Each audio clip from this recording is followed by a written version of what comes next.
Assalamualaikum warahmatullahi wabarakatuh. Di video kali ini saya akan menjawab pertanyaan mengenai retail dari dosen mata kuliah manajemen retail, yaitu Bapak Darmainis dengan gelar SEMM.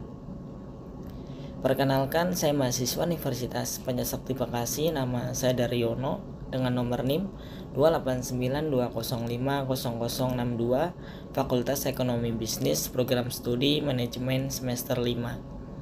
Untuk pertanyaannya, di sini ada 10 pertanyaan. Yang pertama, jelaskan apa manfaat retail bagi produsen.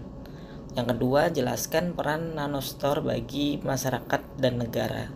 Yang ketiga, apa perbedaan retail modern dengan retail tradisional. Yang keempat, apa peran pemerintah dalam bisnis retail. Yang kelima, kenapa sih manajemen retail perlu memperhatikan budaya masyarakat. Yang keenam, jelaskan tentang selling dan berikan contoh dalam toko retail. Yang ketujuh, jelaskan juga faktor-faktor internal yang menjadi penentu keberhasilan seorang penjualan. Yang kesembilan, jelaskan etika komunikasi dalam menjual. Yang kesepuluh, ambillah sebuah contoh tentang tipe konsumen dan uraikan cara melayaninya dan menjual barang dagangan toko. Untuk jawaban dari soal pertama mengenai apa manfaat retail bagi produsen, ialah secara finansial keberadaan retail dapat menguntungkan produsen maupun grosir. Hal ini dikarenakan biasanya para retailer membeli barang dengan jumlah yang lebih banyak dari produsen langsung. Pada prosesnya, retail akan menjual kembali barang ke konsumen dengan tambahan harga tertentu sebagai salah satu sumber keuntungannya. Sementara produsen mendapat keuntungan dari penjualan produk baik barang maupun jasa ke retailer, karena melalui retail atau eceran, produsen mendapatkan informasi berharga tentang produknya. Biasanya informasi tentang bentuk, rasa, daya tahan produk maupun harga. Untuk yang kedua, jelaskan peran nanostore bagi masyarakat dan negara. Untuk pengertian nanostore adalah retail yang ukurannya lebih kecil dari minimarket. Nanostore dalam bahasa lokal dinamakan warung atau warung kelontong. Nanostore juga retail yang menjual kebutuhan langsung ke konsumen akhir. Pada pengertian ini termasuk konsumen para pedagang kecil atau nanostore membeli barang dari minimarket kemudian dijual lagi menjadi ukuran yang lebih kecil. Sedangkan bagi pemerintah, kenalilah aturan di mana usaha Anda berdiri. Aturan dibuat oleh pemerintah. Pemerintah adalah organisasi resmi yang besar, sah secara legalitas, memiliki wewenang untuk membuat dan menjalankan peraturan, undang-undang dan mengatur berbagai aktivitas masyarakat, termasuk pelaku ekonomi suatu negara. Pemerintah mengurus kepentingan rakyat agar terjadi kegiatan ekonomi yang sesuai dengan tujuannya, maka pemerintah menjalankan fungsinya sebagai regulator. Untuk pertanyaan selanjutnya, apa perbedaan retail modern dengan retail tradisional? Untuk secara umum, bisnis retail dibagi ke dalam dua kelompok besar, yakni retail tradisional dan retail modern. Kedua bentuk bisnis retail ini memiliki sejumlah perbedaan, antara lain yaitu untuk retail tradisional menawarkan tempat yang tidak terlalu luas, sementara untuk retail modern menawarkan tempat yang cenderung luas. Lalu untuk retail tradisional tidak terlalu memilih lokasi, sementara retail modern memperhatikan lokasi sebagai salah satu faktor penting. Mengenai retail tradisional menjual barang yang tidak terlalu beragam jenisnya, sementara retail modern sebaliknya jenis dan macamnya beragam. Untuk retail tradisional melibatkan sistem pengelolaan yang sangat sederhana, sementara pada retail modern sistem pengelolaannya sudah kompleks. Pada retail tradisional masih dijumpai proses tawar-menawar, sementara pada retail modern harga yang dipatok sudah jelas tak bisa ditawar lagi. Penawaran kenyamanan dalam berbelanja yang ditawarkan oleh retail modern tidak dijumpai pada retail tradisional. Lalu, apa peran pemerintah dalam bisnis retail? Pemerintah berperan sebagai pengawas dan penetap harga rata-rata perekonomian. Pemerintah telah memberikan berbagai macam stimulus untuk memulihkan perekonomian, khususnya bagi para pelaku UMKM. Ia berharap banyak UMKM di Indonesia dapat masuk ke dalam mata rantai sektor perdagangan retail. Kami berharap banyak UMKM dapat masuk nantinya ke dalam mata rantai gerai retail ini. Saya lihat di sini juga ada banyak gerai UMKM, ujarnya setelah berkeliling memperhatikan produk gerai retail tersebut. Pemerintah terus memberikan dukungan tambahan kepada UMKM, salah satunya melalui kebijakan kredit usaha rakyat atau yang disingkat yang pernah kita dengar yaitu KUR, penundaan selama masa pandemi, tambahan subsidi bunga atau margin KUR, penundaan angsuran pokok dan relaksasi ketentuan rekturisasi KUR telah diberikan kepada para penerima KUR. Lalu, kenapa sih manajemen retail perlu memperhatikan budaya masyarakat? Dengan adanya kebudayaan, perilaku konsumen mengalami perubahan.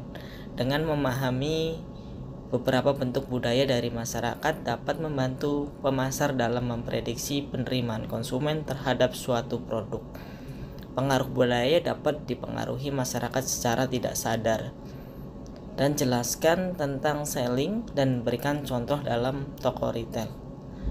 Untuk personal selling adalah upaya perusahaan yang diwakilkan oleh salesperson untuk berusaha meyakinkan pelanggan dalam memberi suatu produk.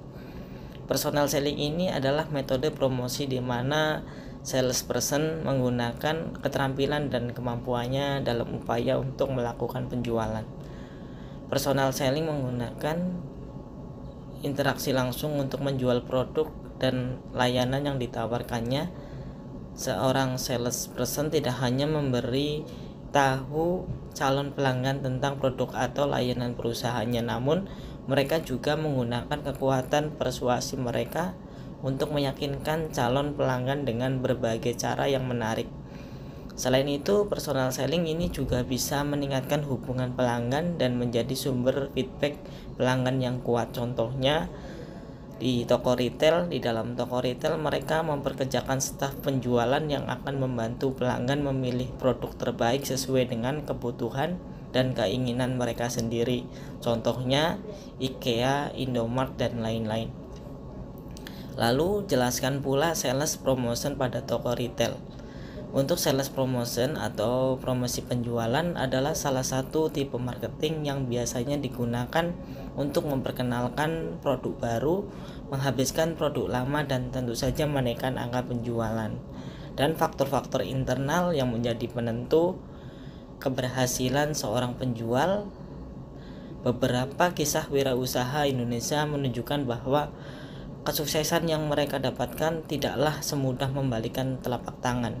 Perlu ketekunan, keberanian, dan percaya diri bahwa usaha yang dijalankan akan berhasil dan sukses. Ada dua faktor yang mempengaruhi keberhasilan suatu usaha, yaitu faktor internal dan faktor eksternal. Di faktor internal, yaitu karakteristik wirausaha yang harus ditanamkan sejak dini, yang di dalamnya menggambarkan cara bersikap dan berperilaku sebagai seorang wirausaha. Di faktor eksternal atau luar yang mempengaruhi keberhasilan suatu usaha diantaranya adalah yaitu perencanaan yang matang dan tepat, visi misi yang jelas, dedikasi yang komitmen yang tinggi, dana yang cukup, keterampilan dan pengalaman, minta dan ketertarikan untuk berwirausaha, manajemen usaha yang baik, tepat dan realistis, pelayanan prima, sarana dan prasarana yang memadai, metode pemasaran yang tepat. Untuk etika komunikasi dalam menjual, yaitu dalam berkomunikasi dengan pelanggan, Anda harus mampu menjaga kesopanan supaya membuat mereka merasa nyaman. Kesopanan bisa ditunjukkan dengan berbicara secara halus, tidak membentak, tidak emosi, memandang ke mata konsumen, mengucapkan maaf dan terima kasih, tersenyum dan sebagainya. Untuk contoh tentang tipe konsumen dan cara melayaninya dalam menjual barang dalam toko, di tipe konsumen dan cara menghadapinya sebagai orang yang bekerja di dunia bisnis dan langsung melayani konsumen, selain memberikan layanan terbaik, Anda juga harus tahu tipe konsumen. Hal ini berhubungan dengan koneksi jangka panjang dengan konsumen, termasuk ujung komunikasi, apakah akan terjadi transaksi atau tidak. Tipe-tipe dari konsumen tersebut saat ini memang makin bervariasi, sering dengan menjamurnya produk bisnis baik fisik maupun jasa yang tersedia. Supaya tidak salah melayani mereka, cek tipe yang paling banyak muncul di dunia bisnis. Dengan banyaknya jenis konsumen tersebut membuat Anda perlu menambah wawasan tentang karakter mereka dan bagaimana upaya agar pelayanan yang diberikan benar-benar maksimal. Untuk tipe konsumen baru adalah konsumen yang pertama kali mencoba pelayanannya di tempat Anda. Tipe ini akan sangat penasaran dengan produk yang disediakan. Maklum saja mereka belum paham soal produk dan apapun tentang bisnis Anda. Yang kedua ada tipe konsumen hemat. Untuk tipe ini, orang yang suka berhemat ketika akan berbelanja akan sangat memperhitungkan detail produk yang akan dibeli, mulai dari harga, ukuran, sampai manfaat yang akan didapatkan jika membeli produk tersebut. Untuk tipe yang ketiga, tipe konsumen pendiam. Kalau tipe dasar dari pelanggan yang tak banyak bicara, memang ibarat istilah talk less do more, mana dia tidak akan banyak melakukan komunikasi, namun lebih kepada menelaah produk-produk yang akan dibelikan jika memang sesuai dengan kebutuhan. Untuk tipe yang keempat, tipe konsumen arogan. Di sini beda lagi dengan tipe arogan, di mana mereka akan selalu merasa paling tahu tentang banyak hal, sehingga ketika adu argumen dengan orang lain, dia akan terus memposisikan diri mereka orang yang tak mau kalah. Untuk tipe konsumen cerewet, tipe ini akan sangat bertolak belakang dengan karakter konsumen yang tidak banyak bicara. Mereka akan lebih banyak berdominasi pembicaraan bahkan ketika Anda baru bertemu dengannya. Untuk yang keenam, tipe konsumen pembanding, yaitu menghadapi konsumen dengan karakter ini memang membutuhkan wawasan yang tidak sekedar berkutat pada produk bisnis tapi juga produk kompetitor. Konsumen ini memiliki kepiawaian membandingkan dua produk sejenis dari produsen berbeda. Dan untuk tipe konsumen sombong, kalau Anda bertemu dengan konsumen ini, mungkin akan banyak drama yang perlu dilakukan supaya mereka selalu merasa benar. Biasanya konsumen sombong sudah terlihat dari cara bicara dan bagaimana sih mereka membanggakan diri sendiri di depan orang lain. Cara menghadapi konsumen yang sombong adalah biarkan konsumen berbicara sesuka hatinya, tetap tenang dan jangan terbawa emosi supaya Anda memiliki kredit positif di mata mereka. Berikan kesan seakan-akan Anda menyetujui semua pendapatannya.